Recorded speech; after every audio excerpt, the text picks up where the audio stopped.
Hello friends, स्वागत है आप सभी का आपके अपने YouTube channel study session with HM में। तो फ्रेंड्स, आज हम RBC class 10 SST chapter number 3 अंग्रेजी साम्राज्य का प्रतिकार एवं संघर्ष को स्टार्ट करेंगे। चैप्टर का नाम क्या है? अंग्रेजी साम्राज्य का प्रतिकार एवं संघर्ष। तो चैप्टर को प्रारंभ तो हमने कर ही दिया है, एक टॉपिक कंप्लीट कर भी लिया है। यदि आपने वीडियो नहीं देखा है तो ऊपर आई बटन पर क्लिक करना, वो दिख जाएगी आपको। तो मैं आपको बताना चाहता हूँ पिछले वाले वीडियो जिन मैंने डाली हैं उनमें हमने क्या क्या टॉपिक्स कंप्लीट करे। ये हमने जो अंग्रेजी साम्राज्य का प्रतिकार एवं संघर्ष है, इसकी जो विषय वस्तु है वो क्या है वो समझते हैं पहले सबसे। तो अंग्रेजी साम्राज्य का प्रतिकार एवं संघर्ष की जो विषय वस्तु है, पहले मैं आपको वो दिखाना चाहता हूँ। जब हम विषय वस्तु को स्पष्टतापूर्ण देखते हैं तो विषय वस्तु सीधे सीधे हमारा जो पाठ है उसके विषय में बताता है कि हमारा जो पाठ है वो बना किससे है, ये किन किन बिंदुओं से बना है। तो हमारा जो ये अध्याय है वह 6 बिंदुओं से मिलकर बना है। पहला 1757 ईस्वी से 1857 ईस्वी तक स्वतंत्रता की चेतना, जो कि हमने पूरा कंप्लीट कर रखा है। और आज के वीडियो में हम सेकंड पॉइंट जनजातीय आंदोलन पे विचार करेंगे, ठीक है ना।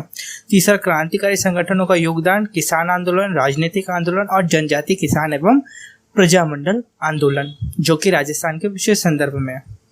ये 6 बिंदुओं से मिलकर बनाया अपना जो अंग्रेजी साम्राज्य का प्रतिकार एवं संघर्ष जो अध्याय है, ठीक है ना। इतना क्लियर हुआ। अब अपन सेकंड बिंदु जो है जनजातीय आंदोलन, इसको स्टार्ट करेंगे। तो देखिए,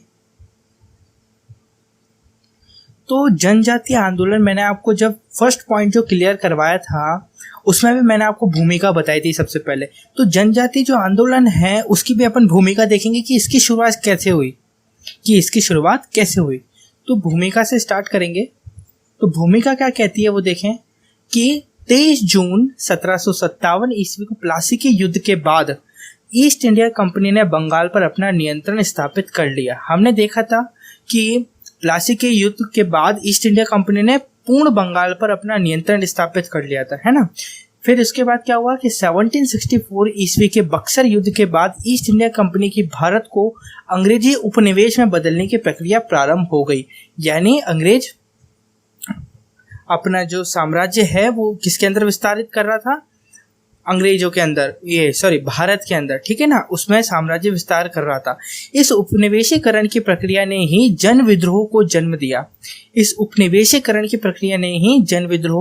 दिया, जिनमें जनजातीय आंदोलन भी हैं, ठीक है ना। जन विद्रोह समझते हैं ना अपने, सामान्य जन जो है, जो सामान्य जनता जनार्दन है, उसके द्वारा जो अधिकारी हैं या जो अंग्रेजी अधिकारी हैं या जो पीड़ित करने वाले हैं इन जनों को, इन लोगों को, उनके ऊपर मतलब उनके विपरीत विद्रोह करते हैं। कौन? ये लोग जो जनसाधारण है अपनी।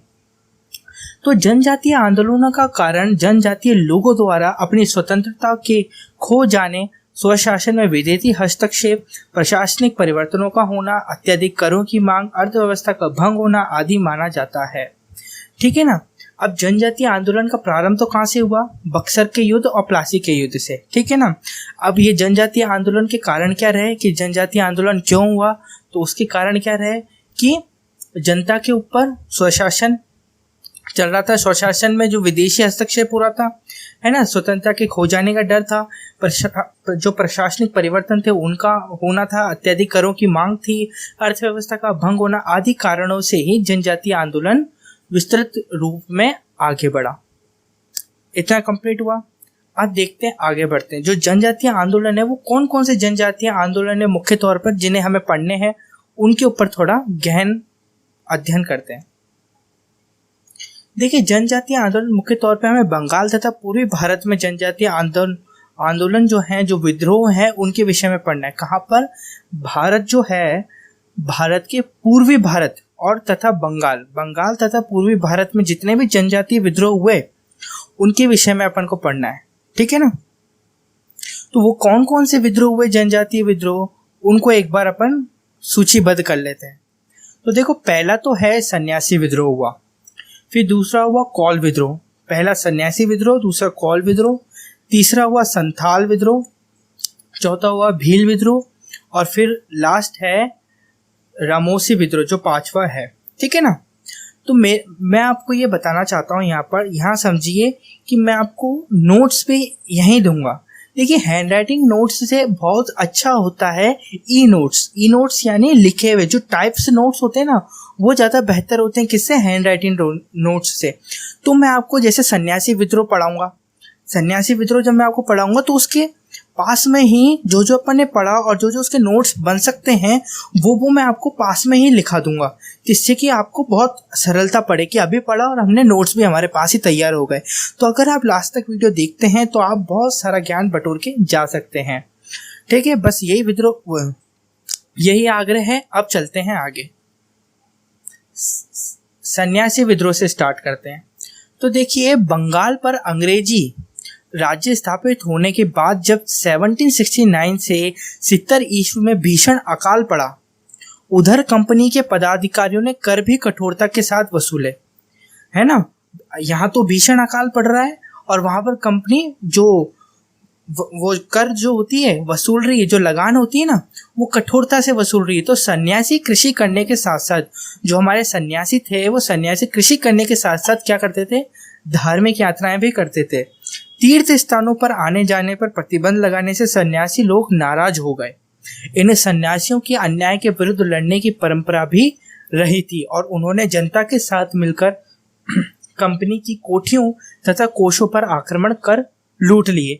ये लोग कंपनी के सैनिकों के विरुद्ध बहुत वीरता से लड़े, लेकिन वारेन हॉस्टिंग ने एक लंबे अभियान के बाद इस विद्रोह को दबा दिया, जिसका उल्लेख बंकिम चंद्र चटर्जी के उपन्यास आनंद मठ में मिलता है। यहाँ क्या हमारे को देखने को मिला, सन्यासी विद्रोह। सन्यासी विद्रोह यानी जो सन्यासियों के द्वारा विद्रोह हुआ उसे हम सन्यासी विद्रोह कहते हैं। इतना कंप्लीट है। फिर इसकी जो कहानी थी वो क्या हुआ कि भीषण अकाल पड़ा। भीषण अकाल पड़ते हुए भी जो सन्यासी किसान थे, वो सन्यासी को काम क्या होता है, सबसे पहले तो हम ये देखें कि वे धार्मिक यात्राएं करते हैं, धर्म के पक्ष में रहते हैं, उसके साथ साथ वो कृषि भी कर रहे थे। धार्मिक काम करते करते, धार्मिक यात्राएं करते करते वे किसान का रूप भी निभा रहे थे। तो इसमें भी भीषण अकाल पड़ गया बीच में। भीषण अकाल पड़ने के कारण सब जगह खाने की वो कमी पड़ गई। तो जो अपने अंग्रेजी पदाधिकारी थे, कंपनी के जो पदाधिकारी थे, ईस्ट इंडिया कंपनी के जो पदाधिकारी थे, वो कठोरता से कर वसूलने लग गए। तो इससे सन्यासी को क्या हुआ, एक ठेस पहुंची। फिर भी उन्होंने सोचा चलो कोई बात नहीं, ले लेंगे। लेकिन जब अंग्रेजों ने क्या किया, सन्यासियों की जो यात्राएं थी, धार्मिक यात्राएं थी, उन पर नियमित कर दिया। उनको क्या कर दिया, प्रतिबंध कर दिया उन पर कि आप नहीं जाओगे जब तक आप कर नहीं चुकाओगे। तो इस पर सन्यासियों को बहुत गुस्सा आया। तो इस पर गुस्सा आने पर उन्होंने, सन्यासियों ने क्या किया, विद्रोह कर दिया। किसकी तरफ, कंपनी की तरफ। तो क्या हुआ, अभी हमने जो पढ़ा वो देखा हमने, अब अपन इसके नोट्स बना लेते हैं। तो नोट्स ये देखिए कि विद्रोह का कारण क्या था। सबसे पहले तो ये देखिए, भीषण अकाल में कठोरता से कर वसूलना था और सन्यासियों के तीर्थ स्थल पर जाने से प्रतिबंध हुआ, ये तो कारण था। फिर सन्यासियों की शोषण पर प्रतिक्रिया क्या थी, जो अंग्रेजों ने इन पर शोषण किया उस पर प्रतिक्रिया क्या थी इनकी, सन्यासियों की। तो सन्यासियों की पहले क्या थी कि सन्यासियों ने जनता के साथ मिलकर कंपनी की कोठियों और कोषों पर आक्रमण करके उनको लूटा। फिर ये सभी लोग कंपनी के सैनिकों के विरुद्ध बड़ी वीरता से लड़े। ठीक है, फिर क्या हुआ, तीसरा पॉइंट क्या कहता है कि विद्रोह का दमन, कि विद्रोह कैसे दमन हुआ, मतलब कैसे खत्म हुआ। तो वारेन हेस्टिंग ने एक लंबे यानी 30 वर्ष, वह 30 वर्ष का समय था, एक लंबे समय के बाद इस विद्रोह को दबा दिया। 30 वर्ष तक चला था ये विद्रोह, सन्यासी विद्रोह। फिर प्रमुख उपन्यास भी दे रखे हैं इसके अंदर। जो बिंदु आया बंकिम चंद्र चटर्जी का आनंद मठ, जिसके अंदर सन्यासी विद्रोह के विषय में लिखा गया है। कंप्लीट है इतना। अब चलते हैं दूसरे वाले विद्रोह पर, जो है कोल विद्रोह। ठीक है, तो कोल विद्रोह क्या है कि अंग्रेजी प्रशासनिक जटिलताओं, कठोर भूमिकर व्यवस्था तथा स्थानीय शासक वर्गों की उपेक्षा पूर्ण व्यवहार ने जिस शोषण को जन्म दिया था, उसके खिलाफ कोल जनजाति ने विद्रोह किया। यह विद्रोह तब अधिक बढ़ गया जब 1831 ईस्वी में उनकी भूमि उनके मुखिया मुंडों से छीनकर बाहरी लोगों को दे दी गई। मुख्य कारण क्या लिखा है कि जो कोलों के जो मुखिया थे, जिनका नाम क्या था, जिनकी उपाधि क्या थी, मुंडो, उनसे उनकी जमीन छीनकर बाहरी लोगों को दे दी गई। फिर इस विद्रोह में हिंसा व्यापक स्तर पर हुई। यह विद्रोह रांची, सिंहभूम, हजारीबाग, पलामाऊ तथा मानभूमि के पश्चिमी क्षेत्रों में फैल गया। एक दीर्घकालीन तथा विस्तृत सैन्य अभियान के पश्चात ही यहाँ शांति स्थापित हो सकी। कलकत्ता स्थित काउंसिल के अध्यक्ष मैटकॉफ ने यह स्वीकार किया कि इस विद्रोह में अंग्रेज विरोधी भावना बहुत स्पष्ट थी। मतलब ये जो विद्रोह था, जो कोल विद्रोह था, इसके अंदर जो अंग्रेजी विरोधी भावना थी वो बहुत स्पष्ट थी। मतलब अंग्रेजों का खुलकर विद्रोह करने की भावना यहाँ पर उत्पन्न हो चुकी थी कोल विद्रोह में, कि अब हमारे को अंग्रेजों को मारना है। ठीक है ना। तो अब इसके नोट्स देख लेते हैं। तो विद्रोह का कारण क्या था कि अंग्रेजी प्रशासनिक जटिलता, कठोर भूमिकर व्यवस्था। 1831 ईस्वी में कोलों के मुखिया से, यानी कोलों के मुखिया कौन थे, मुंडो, भूमि छीनकर बाहरी लोगों को दे दी गई। फिर दूसरा कारण प्रभावित क्षेत्र जो कि थे रांची, सिंहभूमि, हजारीबाग, पलामाऊ तथा मानभूमि। फिर तीसरा इसका परिणाम क्या हुआ विद्रोह का, हिंसा व्यापक स्तर पर हुई। हिंसा यानी बहुत ज्यादा मारे गए लोग और हिंसा सहनी पड़ी लोगों को। फिर इस जो कोल विद्रोह है इसका दमन किस प्रकार से हुआ कि यह दीर्घकालीन तथा सैन्य अभियान के बाद ही यह शांति को प्राप्त हुआ। दीर्घकालीन यानी बहुत ज्यादा समय बाद, और सैन्य अभियान यानी सैनिक अभियान के बाद ही ये शांति को प्राप्त हुआ। ठीक है, ये तो था अपना कोल विद्रोह। अब आगे बढ़ते हैं। तो आगे है अपना संथाल विद्रोह। क्या है? संथाल विद्रोह। तो संथाल विद्रोह के विषय में देखें कि 1855 से 56 ईस्वी के बीच शुरू होने वाला संथाल विद्रोह अंग्रेजी शासन के खिलाफ महत्वपूर्ण जन विद्रोह था। अंग्रेजी शासन के खिलाफ महत्वपूर्ण जन विद्रोह था। इसमें नेतृत्व और संगठन को एक सुव्यवस्थित स्तर पर देखा जा सकता है। इसमें नेतृत्व यानी लीडरशिप और संगठन यानी ग्रुप को एक सुव्यवस्थित यानी बहुत स्पष्टतापूर्ण स्तर पर देखा जा सकता है। यह विद्रोह वीरभूमि, बांकुरा, सिंहभूमि, हजारीबाग, भागलपुर और मुंगेर के इलाकों में फैला हुआ था। इस विद्रोह का कारण संथाल लोगों पर भूमि कर अधिकारियों द्वारा दुर्व्यवहार किया जाना, पुलिस का दमन तथा जमींदारों तथा साहूकारों द्वारा जबरदस्ती वसूली किया जाना था। इस विद्रोह का नेतृत्व दो भाइयों ने करा। उनका नाम क्या था? सिंधु और कान्हू। इस विद्रोह का नेतृत्व यानी संथाल विद्रोह का जो नेतृत्व था वो दो भाइयों ने किया था। उन दोनों भाइयों का नाम क्या था? सिंधु और कान्हू द्वारा किया गया, और इन्होंने कंपनी के शासन का अंत करने की घोषणा कर अपने आप को स्वतंत्र घोषित कर दिया। ठीक है ना। विस्तृत सैन्य कार्रवाई के पश्चात ही 1856 ईस्वी में स्थिति नियंत्रण में आई तथा सरकार को स्वतंत्र पृथक संथाल परगना बनाना पड़ा। परगना मतलब क्या होता है? एक उपभाग बनाना पड़ा, एक अलग संगठन बनाना पड़ा। ठीक है ना। सब डिवीजन होता है ना, वो करना पड़ा। एक अलग आपको दे दिया गया कि आपका एक अलग एरिया है, उसमें आपको स्वतंत्रता दी जाती है। ठीक है ना। एक अलग ही संथाल का परगना बनाना पड़ा। तो इसके देख लें कि विद्रोह का कारण क्या था। इस विद्रोह का कारण संथाल लोगों पर भूमि कर अधिकारियों द्वारा दुर्व्यवहार किया जाना, पुलिस का दमन तथा जमींदारों तथा साहूकारों द्वारा जबरदस्ती वसूली किया जाना। फिर दूसरा पॉइंट है प्रभावित क्षेत्र। तो वीरभूमि, बांकुरा, सिंहभूमि, हजारीबाग, भागलपुर और मुंगेर थे। फिर विद्रोह का नेतृत्व देखें, तीसरा पॉइंट। तो इस विद्रोह का नेतृत्व दो भाई सिंधु और कान्हू द्वारा किया गया। फिर परिणाम क्या हुआ कि 1856 ईस्वी में स्थिति नियंत्रण में आई तथा सरकार को स्वतंत्र पृथक संथाल परगना बनाना पड़ा। संथाल परगना यानी सब डिवीजन देना पड़ा। ठीक है, ये तो था तीसरा। अब चलते हैं, फोर्थ है अपना भील विद्रोह। फोर्थ क्या है? भील विद्रोह। तो भील विद्रोह क्या कहता है ये भी देखें कि भील जनजाति पश्चिमी तट के खान देश नामक इलाके में रहती थी।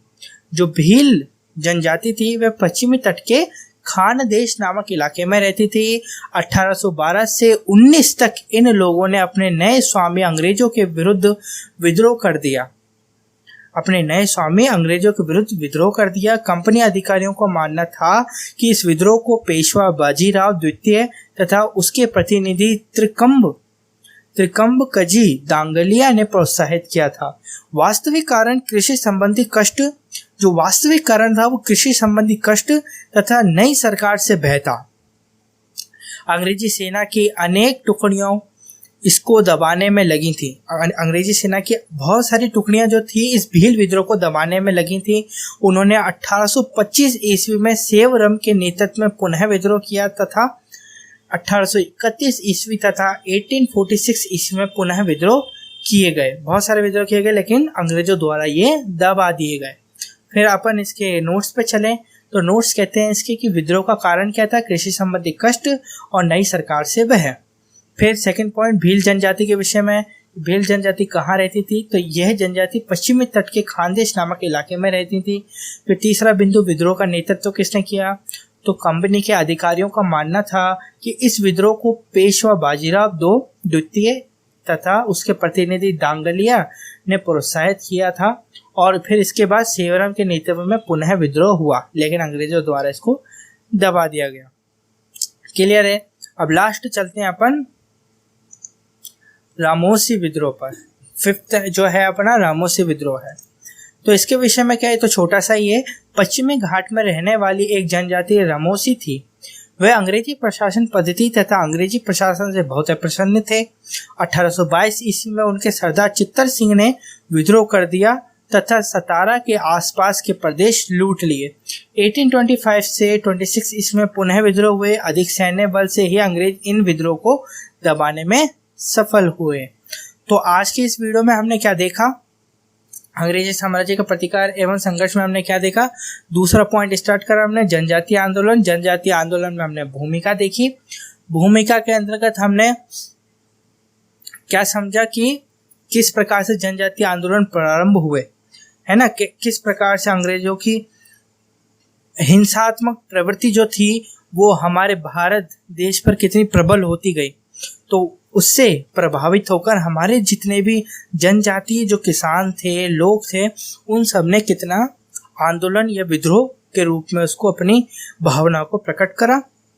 फिर हमने 5 प्रकार के विद्रोह पढ़े जो कि बंगाल तथा भारत के पूर्वी क्षेत्र में हुए। पहला था संथाल विद्रोह, रामोसी विद्रोह थे। फिर हमने देखा सांथाल विद्रोह। इसी प्रकार हमने 5 विद्रोह पढ़े, ठीक है ना। उनको विस्तृत रूप से जाना प्लस नोट्स देखे उनके, ठीक है ना। अगर आपको ये पूरी वीडियो अच्छी लगी हो तो प्लीज़ वीडियो को लाइक करें और चैनल को सब्सक्राइब करें। धन्यवाद।